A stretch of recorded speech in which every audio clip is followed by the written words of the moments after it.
नमस्ते एवरीवन।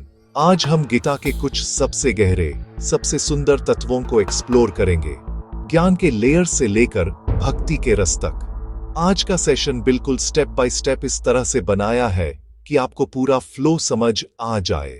गीता का ज्ञान स्कूल की तरह है, पहले बेसिक्स, फिर एडवांस्ड, फिर मास्टर लेवल। बेसिक लेवल, मैं इन शेयरर नहीं हूं, मैं आत्मा हूं।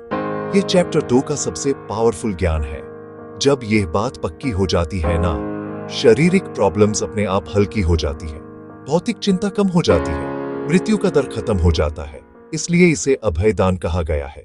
अगला ज्ञान, चैप्टर 7। पूरी सृष्टि भगवान की शक्ति से चल रही है। इसका एक सिंपल एग्जाम्पल है आपका मोबाइल। मोबाइल तो सिर्फ हार्डवेयर है, उसे चलाता है सॉफ्टवेयर।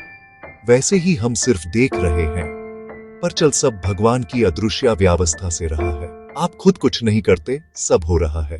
अब आते हैं गीता के सबसे सीक्रेट अध्याय पर, चैप्टर 9। यहाँ कृष्णा बताते हैं भगवान को कैसे पाया जा सकता है, किस भाव से पाया जा सकता है और कौन पा सकता है। और सबसे खूबसूरत बात, एलिजिबिलिटी सबके लिए है।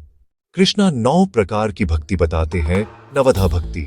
इससे एक बात क्लियर हो जाती है, हर प्रकृति के इंसान के लिए भक्ति का एक रास्ता है। वृंदावन की गाय हो या भीष्मा, अलग स्वभाव पर दोनों भक्त। यानी भक्ति सिर्फ भजन नहीं होती, भक्ति स्वभाव के हिसाब से रूप बदलती है।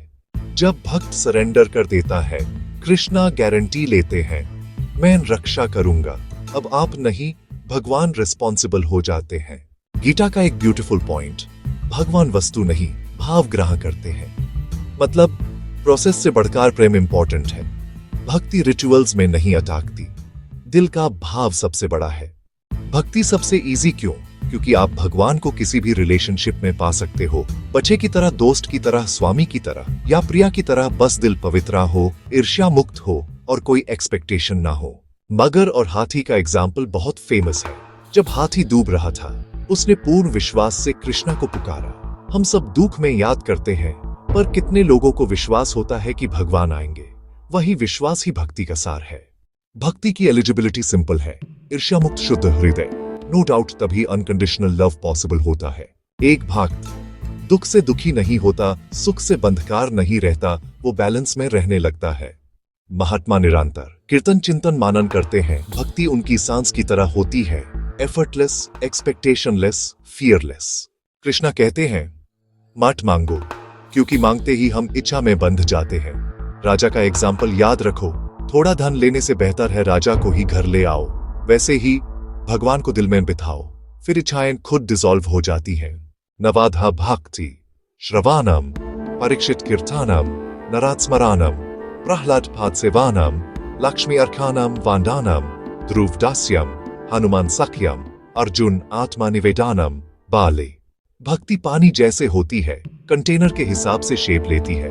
शांत, भीष्मा दास्या, हनुमान सख्या, अर्जुन वात्सल्या, यशोदा मधुर्या, राधा कृष्णा। कृष्णा ने हर भक्ति रास को अपनी लाइफ में दिखाया।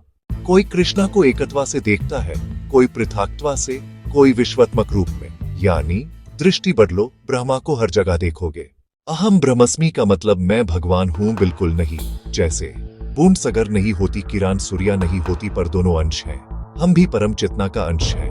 ज्ञान और भक्ति हमारे अंदर ही है, तिल में तेल की तरह। कुछ लोग कृष्णा को स्वामी और खुद को सेवक मानते हैं।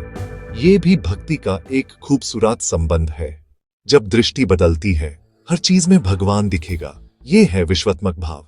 स्पिरिचुअल पाथ्स अलग हो सकते हैं, जैसे पहाड़ की चोटी तक जाने के अलग रास्ते, पर सब एक ही परम सत्या तक ले जाते हैं। हनुमान ने 3 दृष्टि दिखाई, बॉडी लेवल, 10 जीवात्मा लेवल, अंश परमात्मा लेवल। एकता यही रिलेशनशिप का एवोल्यूशन है। तो ये थी गीता के कुछ सबसे सुंदर तत्वों की जर्नी, आत्मा से लेकर भक्ति तक, रास से लेकर अहम ब्रह्मस्मि तक। अगर ये वीडियो आपको मीनिंगफुल लगा, तो अगले सेशन में हम इनसे और गहराई से मिलेंगे।